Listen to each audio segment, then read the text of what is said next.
Bismillahirrahmanirrahim. This is Amna, and today we will discuss about what common mistakes students commit in current affair paper. CSS का भी हो सकता है, PMS का भी हो सकता है. अब की ऐसा क्वेश्चन है जो मोस्टली स्टूडेंट्स को नहीं पता, और कुछ ऐसे स्टूडेंट्स जिनको तैयारी करते हुए अप्रॉक्सीमेटली 1 साल हो चुका है उनको भी नहीं पता. आज का लेक्चर बहुत इंपॉर्टेंट है, साथ साथ इसको नोट करते जाएं, ठीक है. सबसे पहले लैक ऑफ कम्प्रीहेंसिव अंडरस्टैंडिंग. इसमें क्या होता है, स्टूडेंट्स चीज़ें तो याद कर रहे होते हैं, फैक्ट्स फिगर याद कर रहे होते हैं, लेकिन जो ब्रॉडर इश्यूज़ होते हैं करंट अफेयर के उसको वो सही तरह से अंडरस्टैंड नहीं कर पाते हैं. उनमें जो इंटरकनेक्शन होता है उसको अंडरस्टैंड नहीं कर पाते हैं. करंट अफेयर का मतलब ये होता है कि स्टूडेंट्स को एक डीप अंडरस्टैंडिंग चाहिए नेशनल और इंटरनेशनल इवेंट्स की, और इसके अलावा उनकी इम्पैक्ट्स की. क्लियर? जब तक ये नहीं होगी तब तक आप कभी भी करंट अफेयर के किसी भी क्वेश्चन की कम्प्रीहेंसिव अंडरस्टैंडिंग नहीं कर पा रहे होते हैं. Number 2, इनएडिक्वेट coverage of important topic. इसका मतलब क्या है?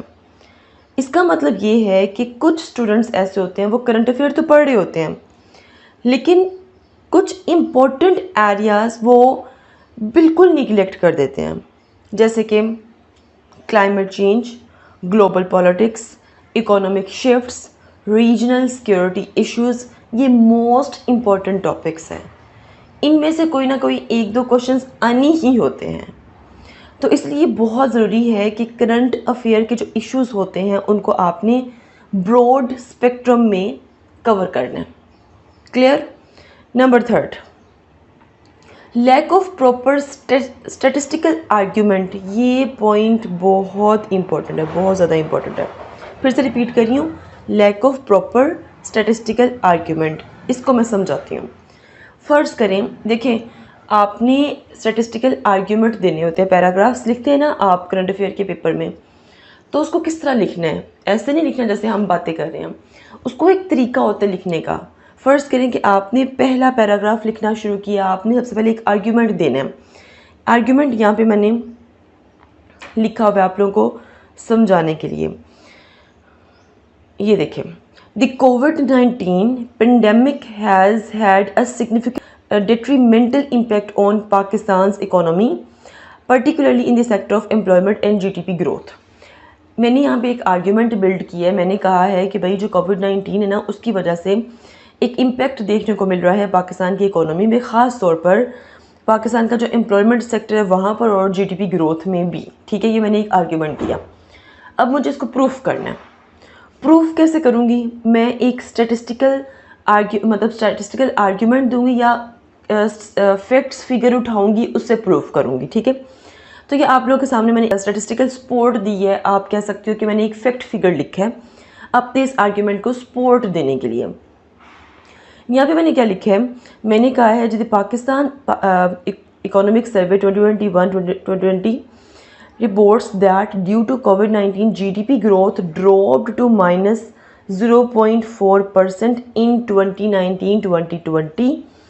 ठीक है, डाउन फ्रॉम द एक्सपेक्टेड 1.9%. यहाँ पे मैंने बोला कि इम्पैक्ट आ रहा है कोविड-19 का किस पे? पाकिस्तान की इकोनॉमी पे, GDP पे, एम्प्लॉयमेंट में. तो यहाँ पे मैंने इसको प्रूव किया है. मैंने रेफरेंस भी दिया है कि भाई पाकिस्तान की इकोनॉमिक सर्वे के मुताबिक, मतलब मैं रेफरेंस भी दे रही हूँ. यहाँ पे आपको पता चल रहा है कि रेफरेंस किस तरह लिखते हैं. के मुताबिक पाकिस्तान की GDP ग्रोथ में इतना इफ़ेक्ट देखा गया है, इतना ड्रॉप देखा गया है. देन उसके बाद मैं कहूँगी एडिशनली, क्योंकि देखो यहाँ पे मैंने बात की थी एम्प्लॉयमेंट की, तो फिर मुझे एम्प्लॉयमेंट को भी बताने के लिए कुछ फैक्ट्स फिगर्स, कुछ स्टैट यूज़ करनी पड़ेगी. तो additionally unemployment rose from 5.8 in 2018-2019 to 6.9% in 2020. मतलब कहाँ पे 2019 में अनएम्प्लॉयमेंट 5.8% थी, जो कि कोविड-19 की वजह से बढ़ के कितनी हो गई 2020 में 6.9%. मतलब मैंने अपनी इस बात को भी फैक्ट फिगर से प्रूफ कर दिया कि एम्प्लॉयमेंट पे इफ़ेक्ट पड़ा है. देन उसके बाद मैंने ये कहा है कि भाई जो बहुत से बिजनेसेस हैं, ख़ास तौर पर छोटे मोटे जो एंटरप्राइजेस हैं वो भी बंद हो गई हैं, ठीक है, बिज़नेस क्लोज हो गए हैं, ठीक है, तो इसको मैंने कंटिन्यू किया। आर्ग्यूमेंट हो गया, स्टैटिस्टिकल सपोर्ट हो गई। अब पैराग्राफ ख़त्म तो नहीं हुआ, 4-5 लाइनों का पैराग्राफ तो नहीं होना चाहिए, इसको मैंने मज़ीद एक्सप्लेन करना है, ठीक है। तो एक्सप्लेन किस तरह मैं कहूँगी कि दिस डाटा शोज़, अब मैंने अपने इस स्टैटिस्टिकल फिगर, ये जो फैक्ट्स फिगर रखे, इसको थोड़ा एक्सप्लेन करना है मैंने अपने वर्ड्स में। इसमें मैं कहूँगी this data shows the swift economic impact of the COVID-19 pandemic with a drop in GDP indicating decreased investment and consumer confidence vital for recovery. The increase in unemployment has also affected the livelihood of millions, worsening social and economic inequalities. अब यहाँ पे मैं कह रही हूँ कि भाई ये जो डाटा मैंने आपको दी है, इसमें आप देख सकते हो कि इकोनॉमिक इम्पैक्ट आया है कोविड-19 की वजह से, और उससे क्या हुआ है कि जो कंज्यूमर है उनके कॉन्फिडेंस भी इफेक्ट पड़ा है, ठीक है। इसके अलावा अनएम्प्लॉयमेंट की वजह से हमारी सोसाइटी में चेंज आया और बहुत से इकोनॉमिक इनइक्वालिटीज़ जो से वो बढ़ी है, तो मैंने इसको एक्सप्लेन किया। हर पैराग्राफ कोई भी क्वेश्चन हो करंट अफेयर का, वो ऐसे ही लिखना है। अब वहाँ पर आप लोगों ने एक मिस्टेक ये नहीं करनी कि ख़ास तौर पर लिखो ये हेडिंग्स नहीं देनी है, ये वाली। ये आप लोगों का सिंपल विदाउट हेडिंग्स एक पैराग्राफ होना चाहिए, जिसमें आर्ग्यूमेंट होना चाहिए, स्टैटिस्टिकल सपोर्ट होनी चाहिए, और उसके बाद उसको आपने एक्सप्लेन भी करना है। क्लियर? ये तरीका होता है कोई भी पैराग्राफ करंट अफेयर के किसी भी क्वेश्चन में लिखने का। क्लियर? आगे चलते हैं। देन अच्छा, फ़र्ज़ करें कि करंट अफेयर का ही कोई टॉपिक पाकिस्तान अफेयर के पेपर में आ गया, तो वहाँ पर भी यही आप लोगों का तरीक़ाकार होना चाहिए। वहाँ पे भी एज इट इज़ आर्ग्यूमेंट लिखें, उसको प्रूफ करें फैक्ट्स फिगर्स के साथ, और उसको एक्सप्लेन करें। That's it. ओके, देन उसके बाद क्या है जी, नंबर 4, स्टूडेंट्स हेडिंग्स तो बनाते हैं बट जर्नलाइज्ड हेडिंग्स बनाते हैं। जर्नलाइज्ड, यहाँ पे मैंने एक जर्नलाइज्ड किस्म की हेडिंग बनाई हुई है, इकोनॉमिक इश्यूज़, 2 वर्ड की हेडिंग बन गई है, इकोनॉमिक इश्यूज़। ये क्या है भाई? अगर इकोनॉमिक इशू को आप लिखें और अपने जहन में ज़रा रिकॉल करें कि भाई इकोनॉमिक इशू से किस चीज़ पे आप बात करने जा रहे हैं, डेफिनेटली कोई स्पेसिफिक इंफॉर्मेशन इसमें प्रोवाइड नहीं की गई है, और इसमें कुछ पता नहीं चल रहा भाई कि आप इकोनॉमिक इशू के कौन से एस्पेक्ट को डिस्कस करने जा रहे हैं। रेदर आप इन्फ्लेशन की बात करेंगे, अनएम्प्लॉयमेंट की बात करेंगे, फिस्कल पॉलिसीज़ की बात करेंगे, किसकी बात करें, कुछ नहीं पता। इकोनॉमिक इश्यूज़ में समझ ही नहीं आ रही कि भाई कि किस चीज़ पे आप सब्सिक्वेंट जो कंटेंट है वो क्या देने जा रहे हैं, वी डोंट अंडरस्टैंड।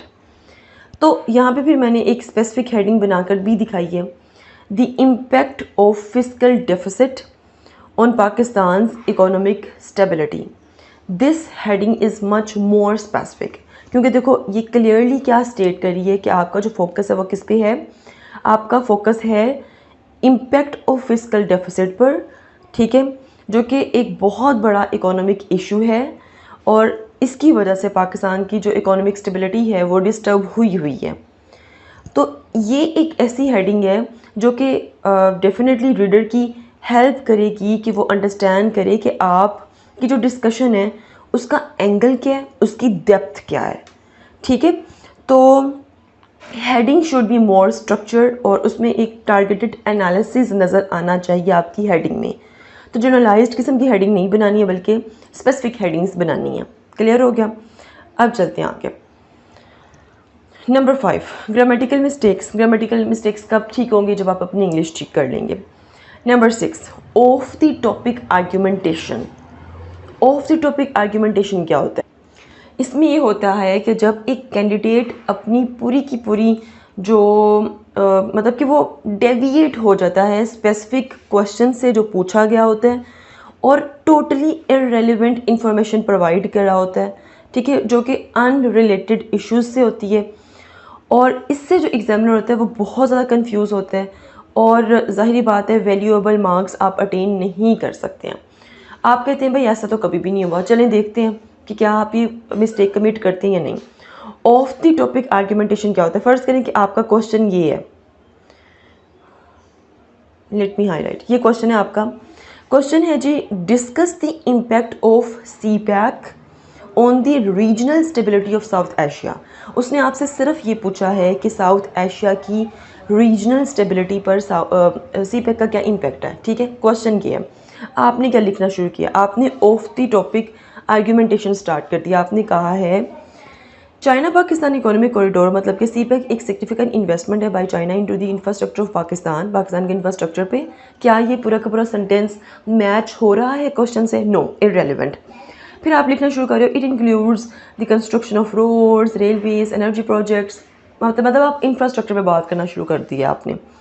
देन आप कहते हो कि CPEC will help improve the energy sector in Pakistan which has been suffering from chronic energy shortage. आपने कहा भाई पाकिस्तान ऑलरेडी एनर्जी क्राइसिस का शिकार है, तो CPEC की वजह से एनर्जी सेक्टर पर भी काम होगा। क्या आपके क्वेश्चन से ये रिलेट है? नो। देन आप कहते हो कि these shortages, okay, then these shortages have impacted domestic industries leading to lower productivity level and economic downturns in various sectors। मतलब कहीं भी आपने साउथ एशिया की बात नहीं की है कि रीजनल स्टेबिलिटी पे क्या इम्पैक्ट है। यहाँ पे अगर आप लोग देखो तो पूरा का पूरा पैराग्राफ जो आर्ग्यूमेंटेशन आपने दी है, इसमें जो कैंडिडेट है उसका फोकस किस पे है जी? उसका फोकस है जी इंटरनल इकोनॉमिक बेनिफिट्स और चैलेंजेस पे that are related to energy shortage in Pakistan, which although related to CPEC don't directly address the questions requirement to discuss the impact on regional stability in South Asia।